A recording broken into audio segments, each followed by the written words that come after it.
Okay, fantastic. All right, I think we are live.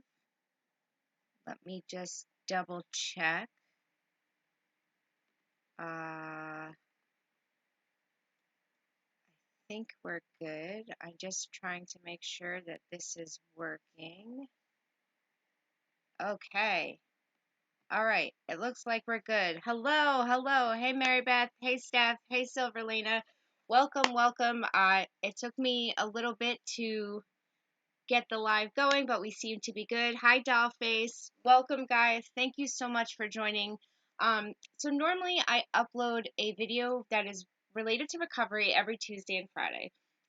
With the holiday, and I had to travel to Virginia on Friday, I didn't get to upload a video. And with everything that's going on with the Rewired Soul, I thought today would be a perfect day just to chat with you guys and address why I am so strongly feeling that he is really becoming dangerous to people.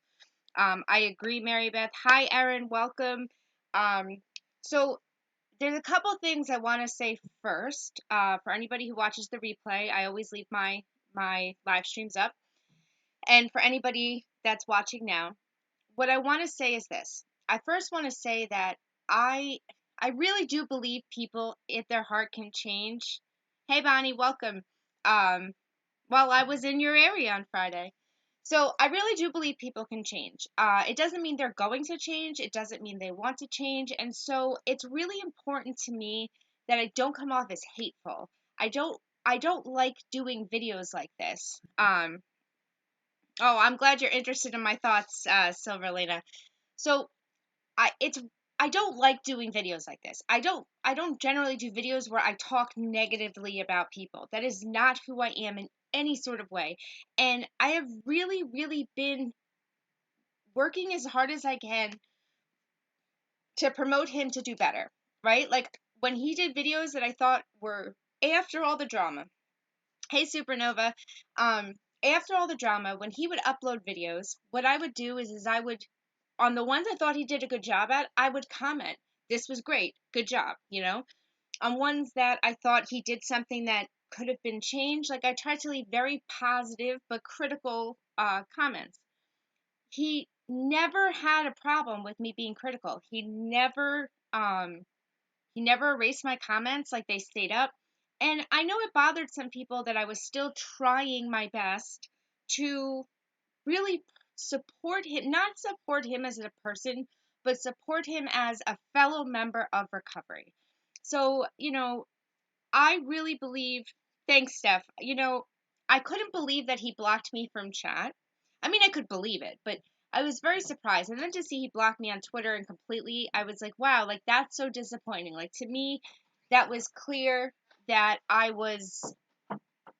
maybe I was getting, and it's funny, here's what I was going to write. He said in his live stream, the, the response I went to write when I realized I was blocked, hey, Jennifer, um, was when he had said, I don't understand when everybody says, like, oh, you're only in it for the money, you're only in it for the money. Like, yeah, I can be in it to help people and for the money. And so, thank you. Mary Beth, I really was trying to be as helpful as I could, and it's generally in my nature to want to see people do well. I don't like seeing people fail. I don't like seeing people hurting. So I do try to do my best to like lift people up, support people, and I'm really big on a lot of information, right? Like I like facts, I like studies. Every video I've ever done where I've talked about things that weren't just my opinions, like in my description are a gazillion links of scientific journals or medical journals or things like that you can see what my information is coming from. So nobody's ever confused as to my perspective. Yeah, he did block me, Silverlena. He didn't block me from watching his videos. He just blocked me from Twitter and from having the ability to comment. So, thank you, Dollface. I appreciate that. So, here's what happened. I had said to him when he was like, I agree, Silverliner. He is dangerous and he needs to be introspective. So he said, why are people always saying you're only in it for the money? You're only in it for the money. And my comment that I was writing to him was, I think the reason that people say that is when you tell somebody that you're only in it to help people, instead of saying, I'm in it to help people and it's nice that I make money too, people can understand that. But if you leave that part out and you say that you don't care about the money and you just want to help people, when we can see that you're acting to also make money, so I kind of wrote that in a comment, like real short and sweet, and I realized it wasn't going through. Hey Carson, hey Deborah, uh, hey Jeff, thank you so much. So it's really nice to see so many people here. Yes, views do get him money. And of course, he's not going to block me from being able to see his videos. So whatever, I was a little taken back because I've never been blocked. I don't generally, like, I don't hate watch people. I don't leave negative comments. Like, if I leave a critical comment, like, people know it's coming from a good place. I want to see people do well. I let people promote their channels in my chat all the time.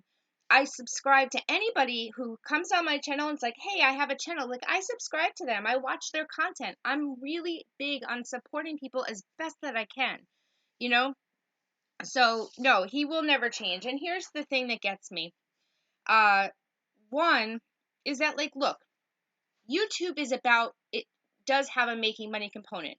Like, I even have it set up, even though I don't have 1,000 subscribers. Like, you guys can make donations to me in the same kind of super chat way through my Streamlabs account. And I don't have a problem with people making money on YouTube. I don't look, if it was up to me, I would do videos all day, every day, right? Like, I love speaking with you guys. I love trying to reach out and help people in recovery. I do it in my real life, I do it online. And if I had the ability to make a full-time income doing just this, I absolutely would. Like, I have a Patreon account and I have 3 patrons, which I'm so grateful for. And so I really I really don't have a problem with him making money online, like, not even a little bit, and I've shared that many times. So here's where my problems do come in. Philip DeFranco did a video. He's done a lot of videos on the opioid crisis, and he did a video where he was talking about the problems behind the manufacturers that create Suboxone. Now, for all of you, I don't know how much you guys know on the topic, but let me just sum things up for you in a very brief way. And I have personal experience with pretty much everything I'm talking about. But a lot of pharmaceutical companies, yeah, exactly, Llewellyn. It's really nice to be able to make videos to help people. And if I could do it every day, I would. Uh, is Supernova still in the chat? Can you share my Patreon? If so, I think you can just search it. It's according to Jexy. So it's patreon.com/according to Jexy. That's also my Twitter handle and my Instagram. I kept one name over everything, so it's easier for you people to find. But yeah, it's according to Jexy, I think. So no, and not everybody should make money online, but I understand that it's good. So here's the thing. Most pharmaceutical companies, whether they made opiates, whether they make Suboxone, whether there is a money component. They are big business, and big pharma has done a lot of damage to people. And so the Phil DeFranco video was talking about how the Suboxone company, once their patent ran out on the pill form of Suboxone, that they went and pushed the film, uh, like the strips of Suboxone, and they said the pills weren't as good, and it was all to make money, right? And they asked doctors to push that. Now, for those of you who know me, you know that my ex-husband has a major lawsuit against a big pharma company for this type of fraud, where the pharmaceutical company paid the doctor to overprescribe him fentanyl, right? So I know a lot about how that works too. But I think it's really important that we can't just automatically, maybe Jeff, now, Jeff, I'm going to tell you why I actually disagree with that, but I'll get to that in a second. I think that there's a lot of, I'm going to explain to you my feelings on it and why I have them in a second. So I just want you guys to know that I am very well aware of the dangers that come from big pharma pushing certain medications to doctors who push it onto patients, right? I know all about that very well. Um, and I'm going to explain my opinions on Suboxone. I know it is a very controversial issue, and I would never tell anybody that their opinions are wrong. And but I'm going to tell you where my opinions come from scientific journal studies, which I will also tell you how to find so you can read them yourselves, right? Like, I'm never going to tell you that my opinion is right, but I am going to tell you what my opinion is based off of, as opposed to it just being based off of personal experience, right? So going into it, one of the biggest problems that we do have in with Suboxone, and with it, this happens with pain medication too, but for the Suboxone issue, is that there are a lot of doctors, a lot of doctors who, now you can only take so many patients to write Suboxone. The same way you get a DEA number to be able to write painkiller prescriptions, you actually get a separate DEA number. They call it something. I don't know the name of it, but you have a separate DEA number just to prescribe Suboxone, and you can only prescribe it to so many people. I think each doctor is allowed to prescribe it to like 100 patients, right? So, Suboxone pharmaceutical companies do give bonuses and stuff to doctors, like all big pharma has done before, when they prescribe a lot of like a high dose, or they write a lot of prescriptions, because that's making them money. Hey Megan, welcome. Um, so yes, you do see it. It's like, okay, let's take it back a second. You have surgery, and you go to a doctor, and the doctor says, you know what, you need to take this many weeks of pain medications for your surgery, and then you should be good to go. You don't question it, right? Whereas there's other doctors where, and not so much now because they've cracked down on it, but there's other places where you could go in and you could pay a doctor $400 for your appointment, and he'll write you a prescription for like 300 oxycodone or oxycontin or whatever, and send you on your way. That's obviously a problem, right? Doctors shouldn't be allowed to do that. That's abuse. That's promoting.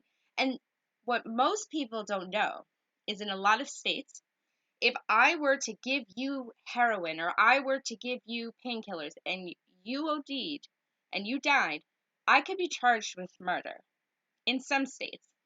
In in those same states, if a doctor wrote a prescription for like 500 pills for someone to go out and sell, and that person OD'd, or someone they gave the prescription to OD'd, those people, the people could be charged for murder, but the doctor who gave them the pills, usually it's about a $10,000 fine and loss of license. So when doctors are at retirement age, I've seen a few of them go into this writing a lot of prescriptions. They make some extra money, and you know what? Whatever, they get caught, they lose their license, they were retiring anyway. That's why this problem got real bad.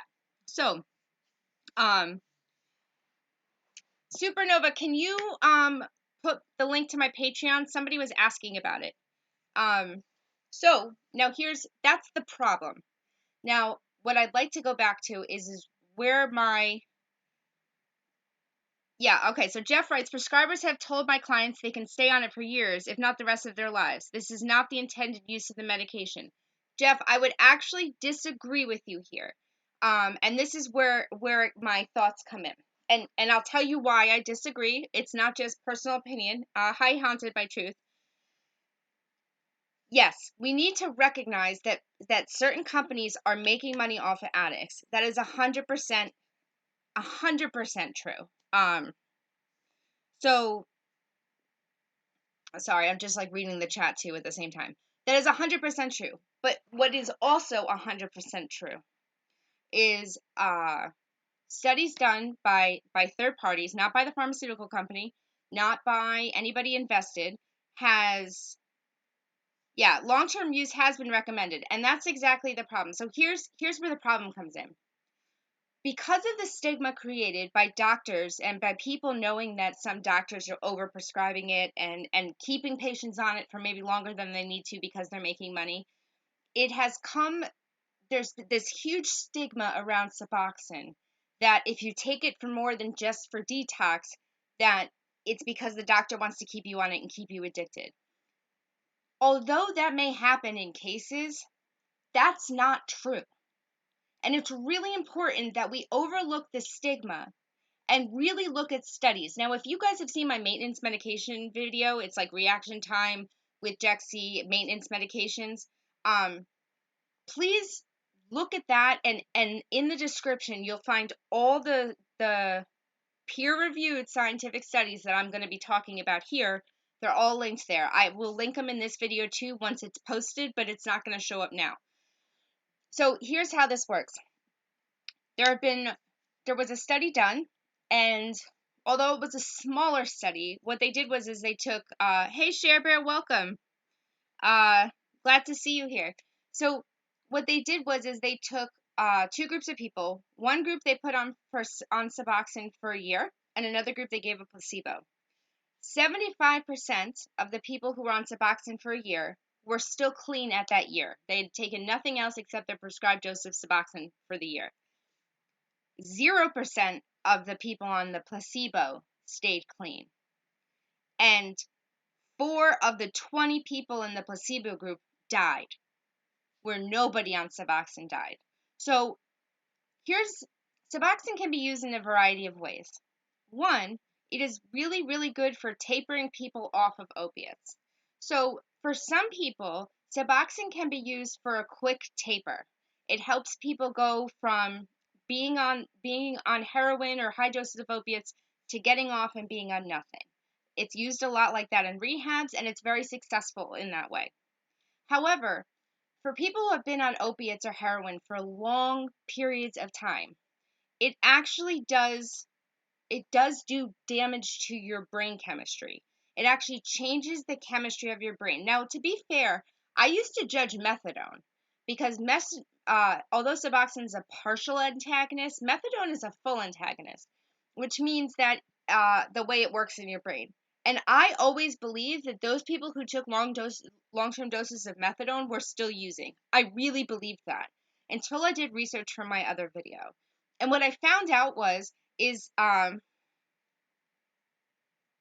that's okay, Jeff. I have no problem with people believing something different, but I am going to continue to explain why I think that particular point of view can be disheartening for addicts. So what they found is that methadone, Suboxone, and Vivitrol, the naloxone, naltrexone, I get those words confused. There are 3 different ways. One is a full antagonist, one's a partial antagonist, and one's like a blocker. They're all do different ways help addicts stay clean.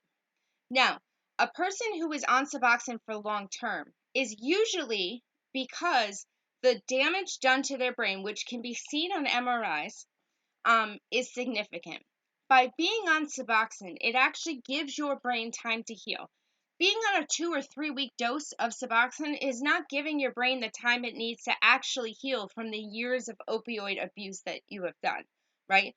So if you've done significant damage, being on Suboxone for a long period of time is a really great way to allow your brain to heal itself while you're also learning recovery.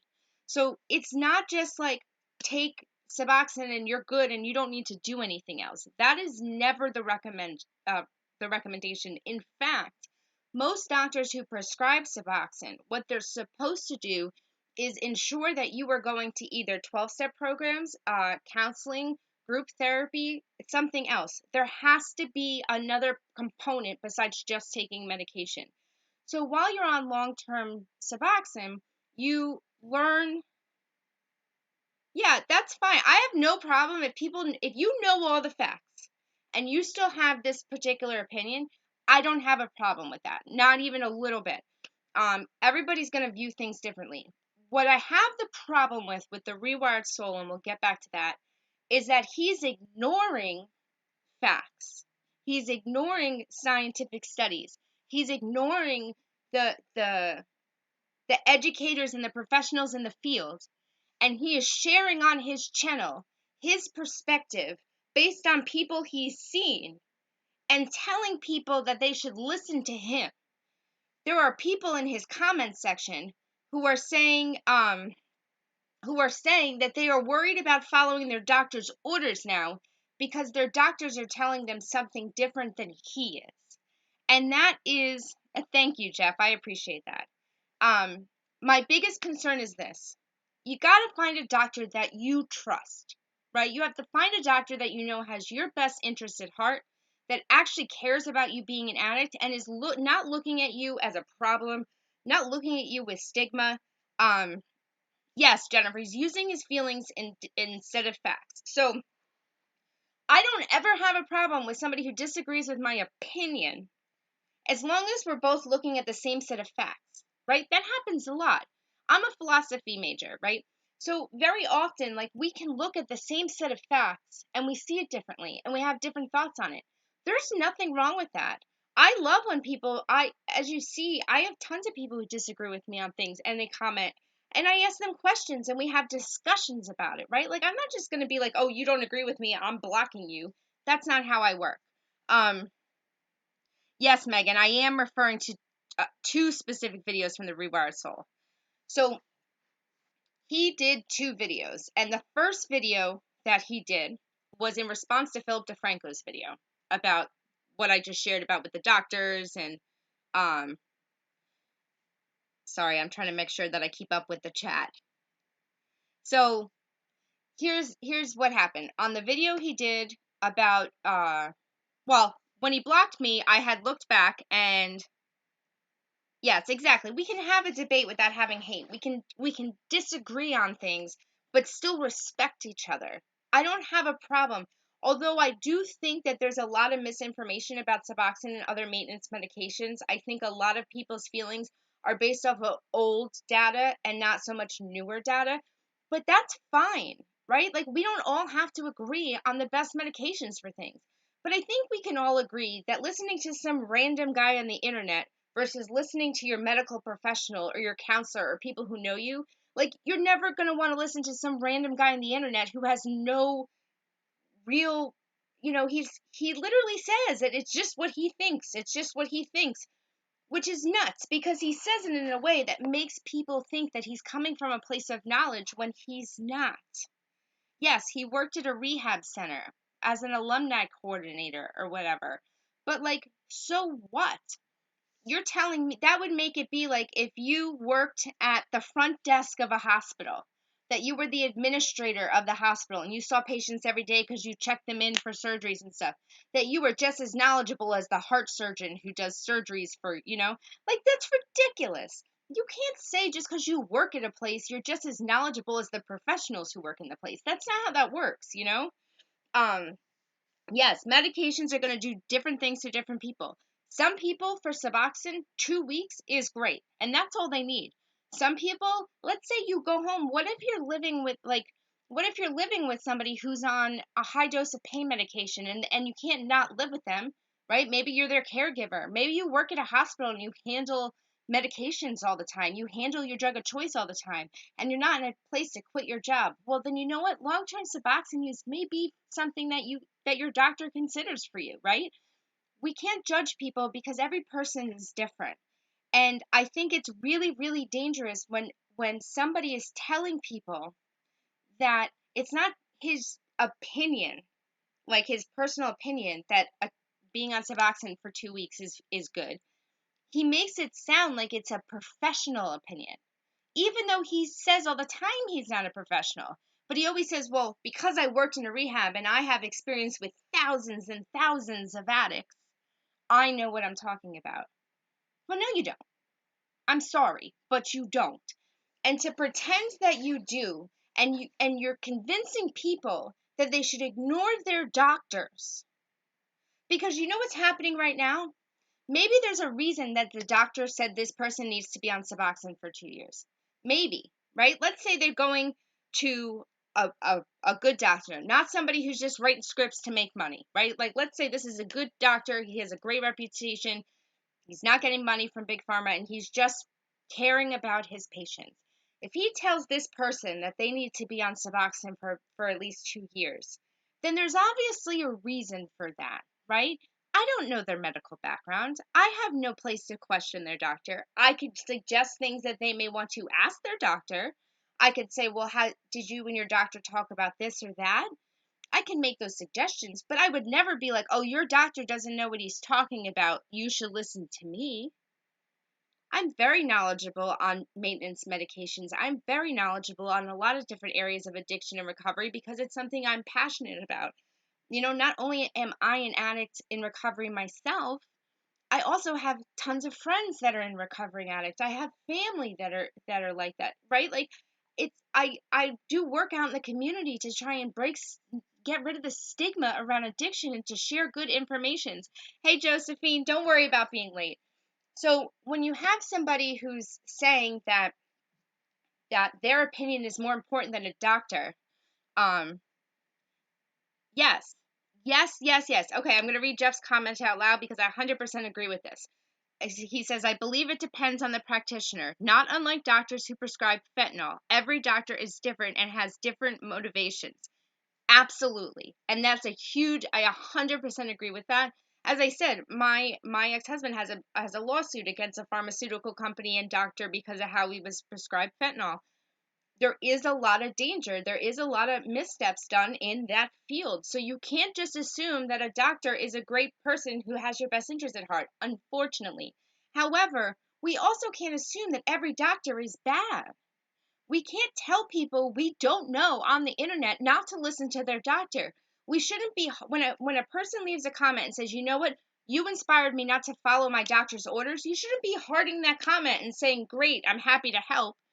That's dangerous. That is so dangerous. Um, yeah, he thinks he knows things and he doesn't. Um, yeah, no one should ever tell another that their doctor's wrong. Hey surname. So let's see. So this was 2 videos ago. When the one he did on his response to Philip DeFranco, when Philip DeFranco talked about the problems with the doctors and big pharma and stuff, right? So that was that. That's when it was brought to my attention, and I was like, I watched it because I get very upset. I get very, very upset because he has a large audience of people who are looking to him for help. They're hurting. They're new in recovery or they're trying to get clean, and here he is. He's got a great way of speaking. He's engaging. He gets you pulled in, and he has people who trust him.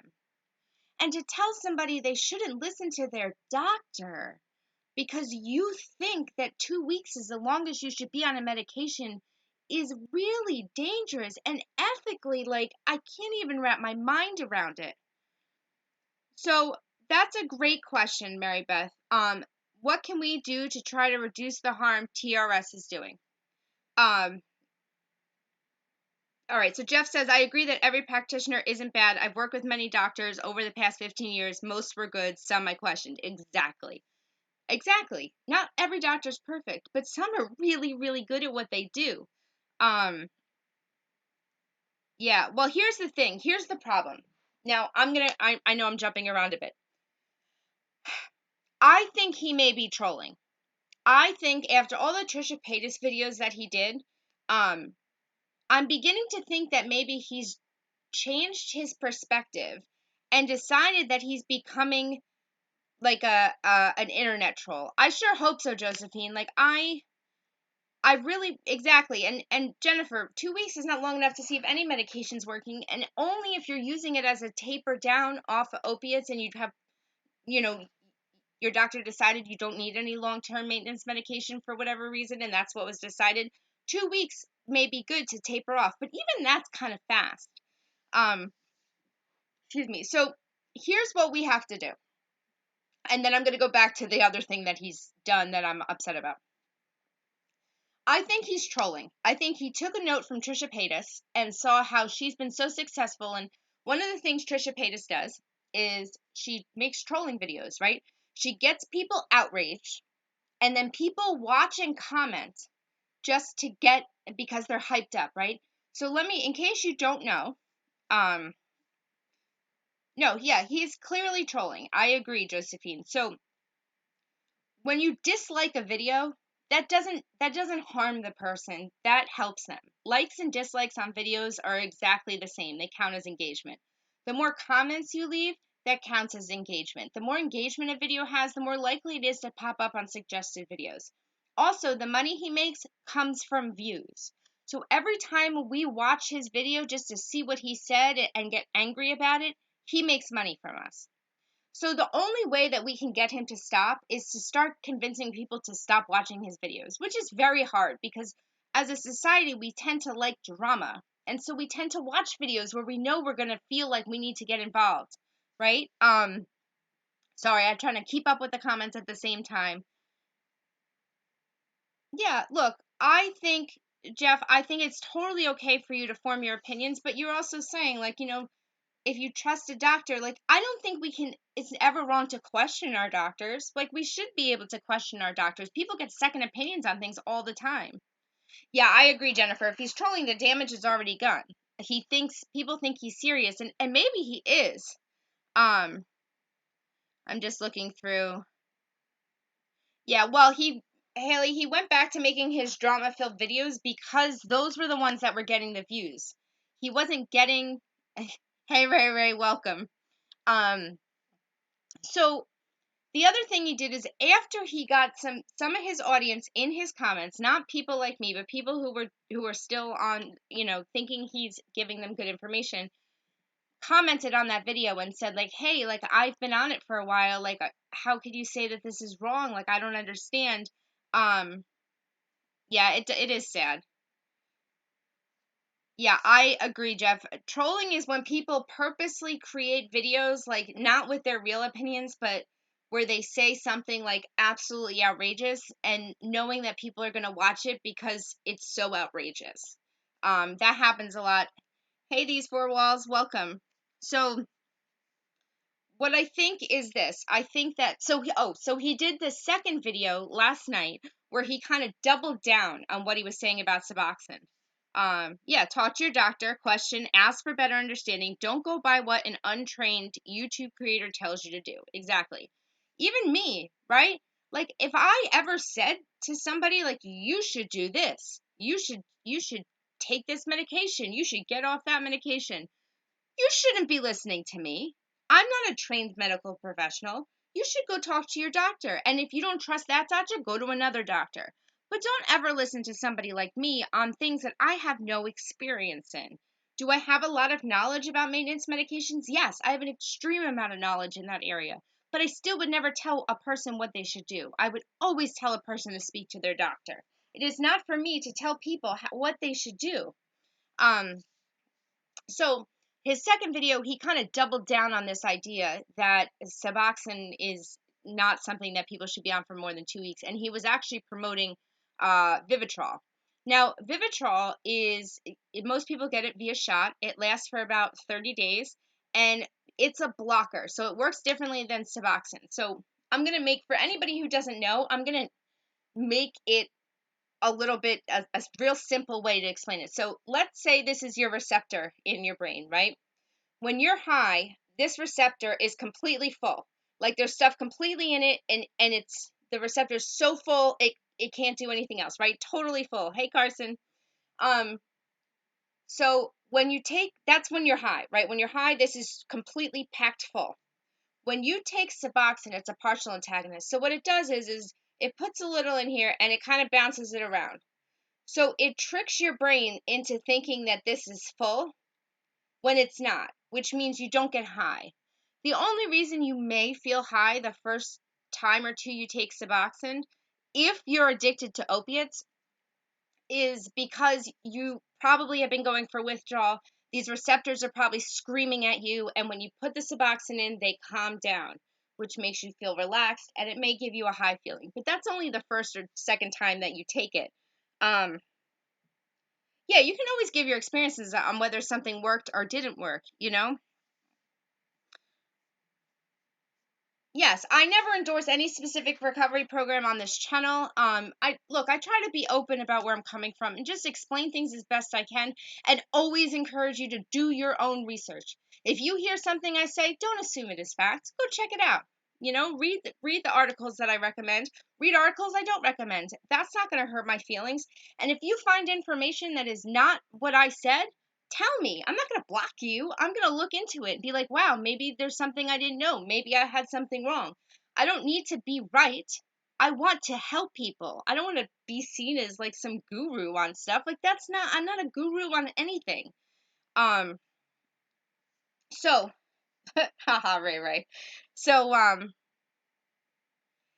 Suboxone I would say I don't know a lot about how beta blockers work, so I don't want to I don't want to make a comparison because I really don't like to talk about things I don't know, and I'm not really sure about beta blockers. So, but Vivitrol, the one that you get a shot for 30 days, what it does is if this is your receptor, it kind of protects your receptor. So if you take medications, it blocks you from feeling high, right? It blocks the feeling. So you never get that feeling.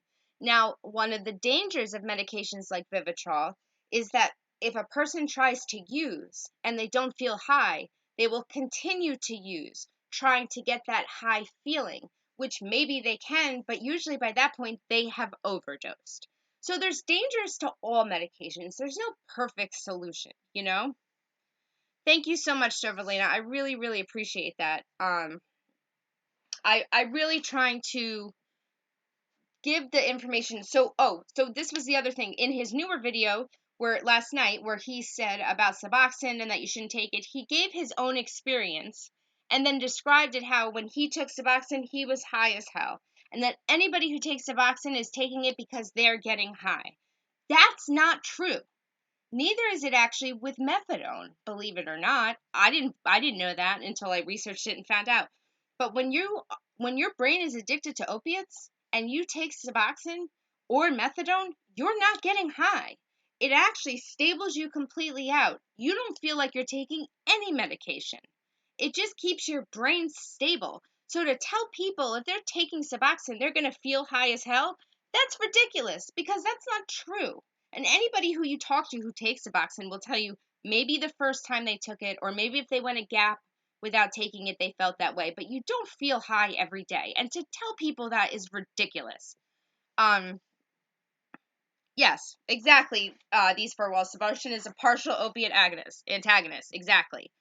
Um, so yes, it does have a ceiling effect. And so the other thing that he said in his videos is because Suboxone, if you go to get off of it, there's withdrawal, in which case, you know, that's how you know you're using. Well, let's break this down a little bit. There are people who have anxiety, severe anxiety problems, right? And maybe they have to take some type of benzodiazepine regularly, like usually they don't take Xanax daily, but sometimes, or Klonopin, or Ativan, right? If you take those regularly for a long period of time, daily for a long period of time, you have to be very careful when you come off of them because your body is used to it and you can go through benzo withdrawals, right? It's a different thing than opiate withdrawals, but it still happens. If you take epilepsy medication and you have to change from one type of epilepsy medication to another, they actually do that in a hospital where they wean you slowly off one and slowly onto another, right? No medication. Well, that's not true. There's plenty of medications you can just get off of, but there's a lot of medications that do cause withdrawal, that do cause some type of problem. If you quit smoking cigarettes, you can go through nicotine withdrawal. So saying that a medication causes some type of withdrawal, which makes it like a problem, like that's ridiculous. You know how many medications we can put on that list? Um, yeah, exactly, Megan. Only if you have no opiates in your system will you get high, and it's once you're stable on Suboxone, you're stable, you know? Um, yeah, Jeff, we can chat whenever you want. Just give me a call.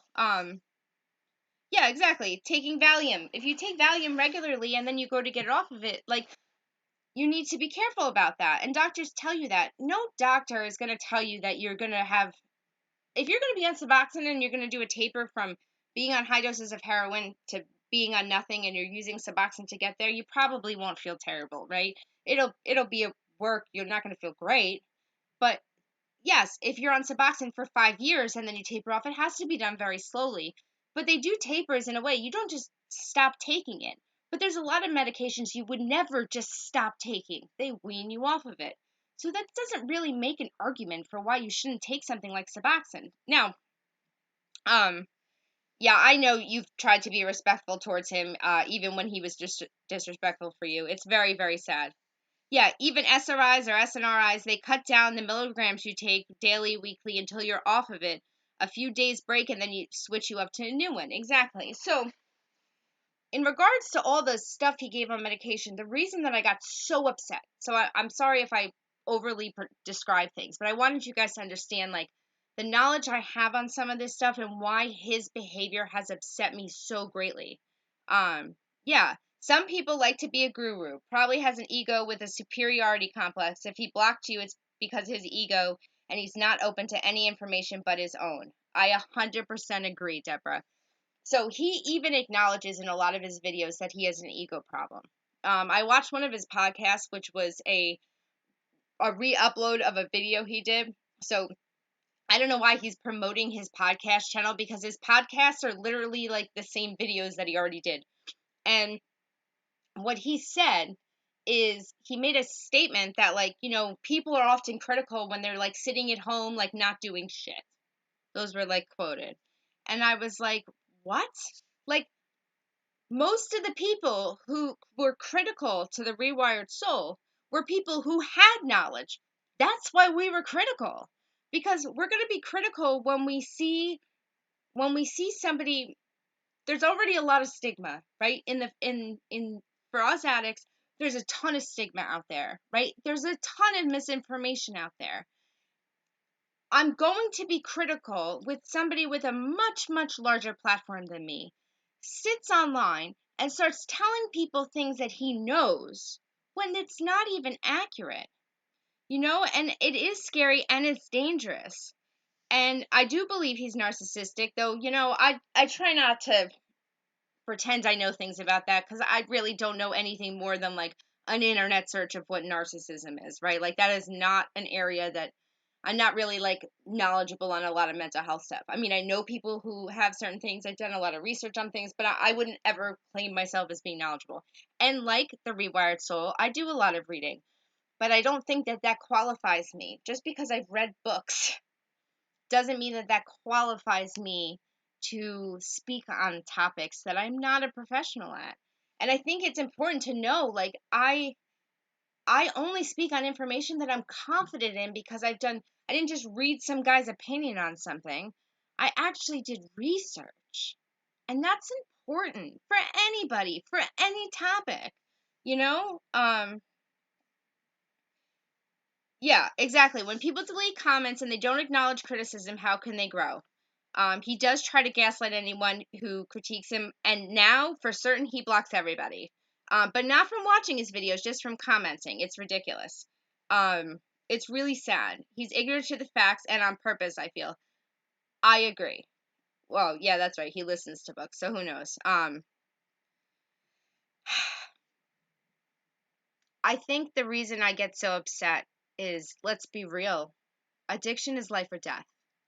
People are dying every single day from overdoses. People, addiction kills people all of the time. All of the time.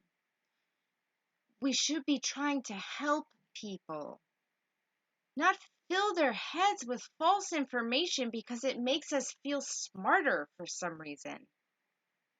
Like, when people comment to me, I comment back, even if it's not something I agree with. If I, like, all my live streams stay up. If people from his channel came over and commented and told me what they feel, I wouldn't yell at them. I wouldn't put them down.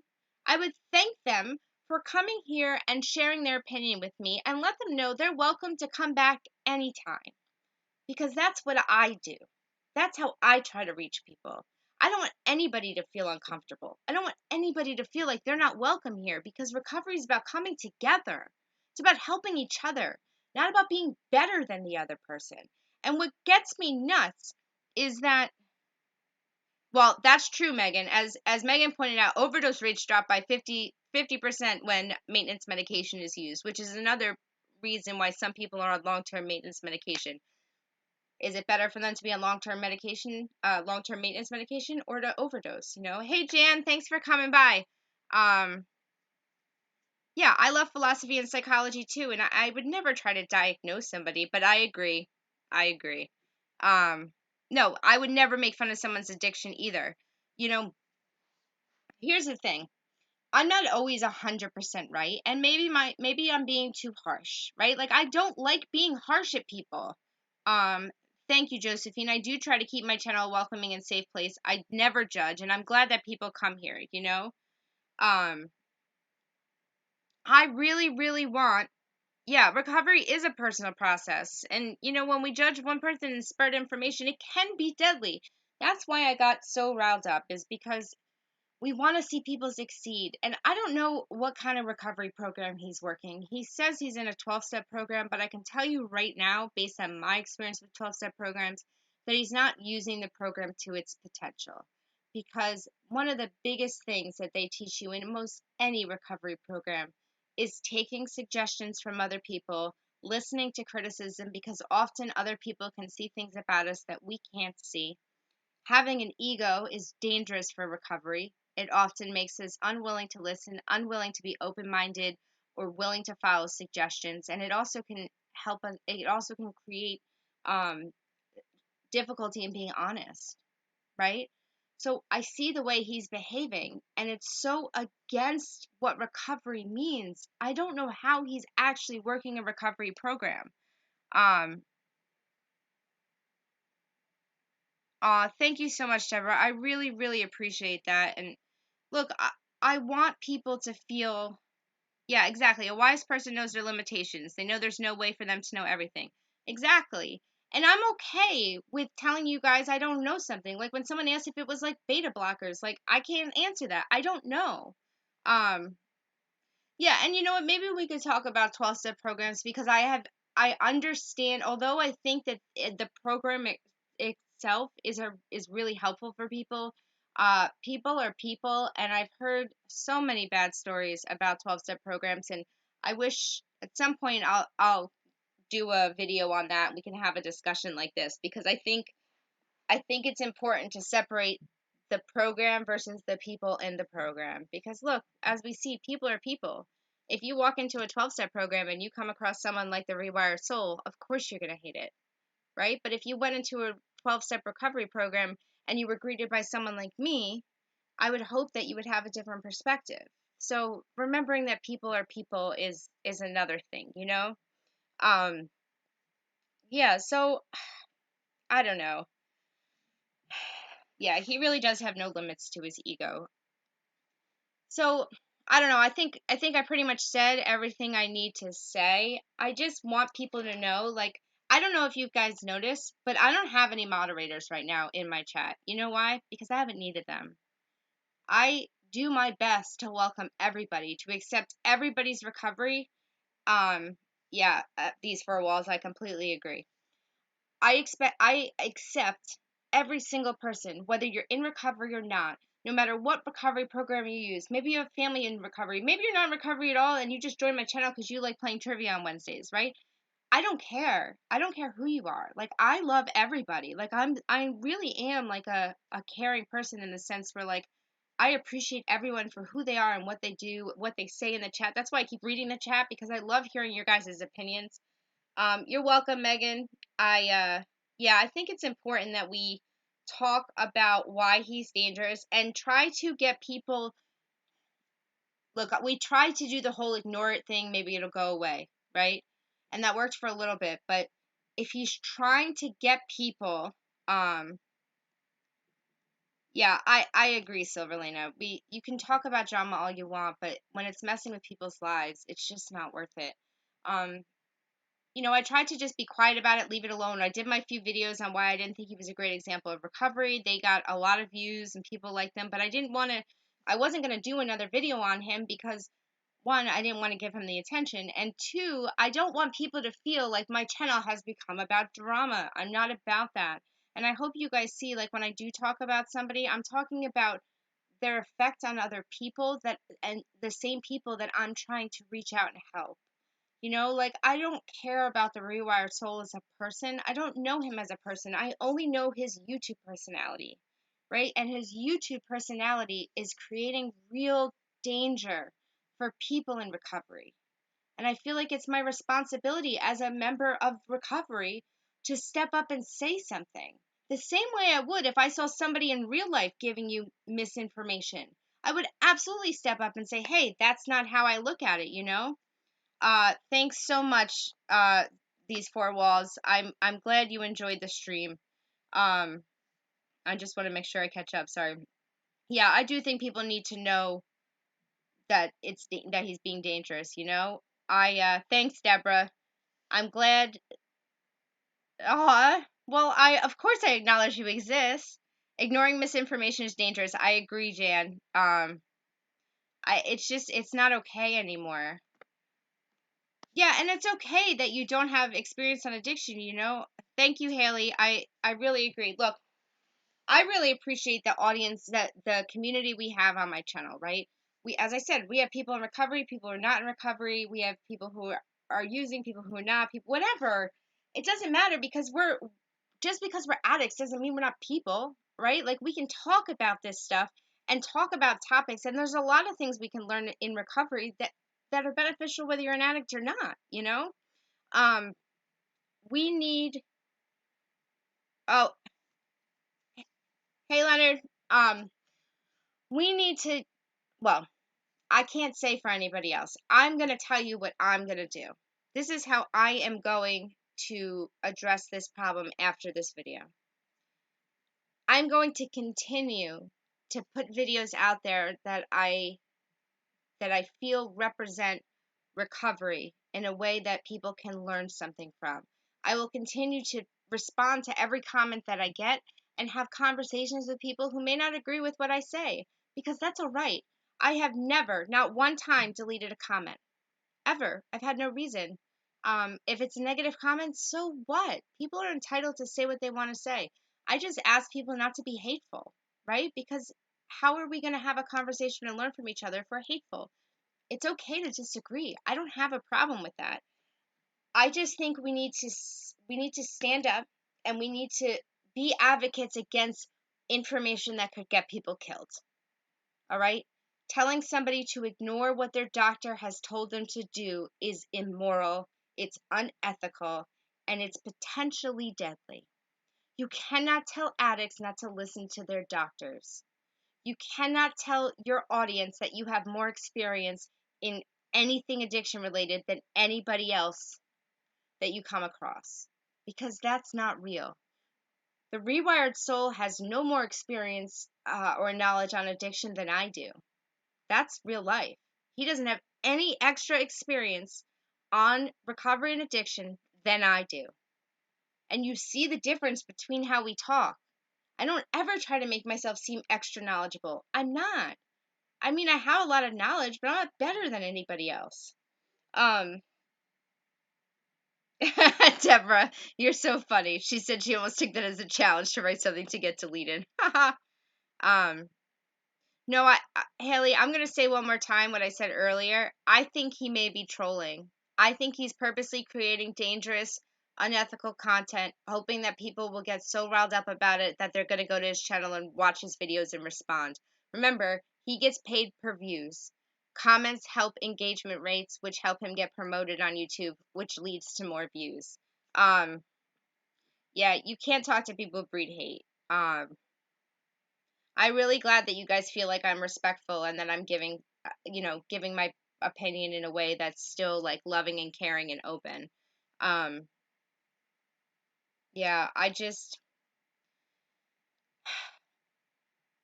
I'm gonna end this stream here, but thank you so much, Jan. I really appreciate that. I think, look, all we can do is let people know that there's other places to get information from. There's other ways and that if they want to watch his videos, that's fine, but just keep in mind that he doesn't care for his audience.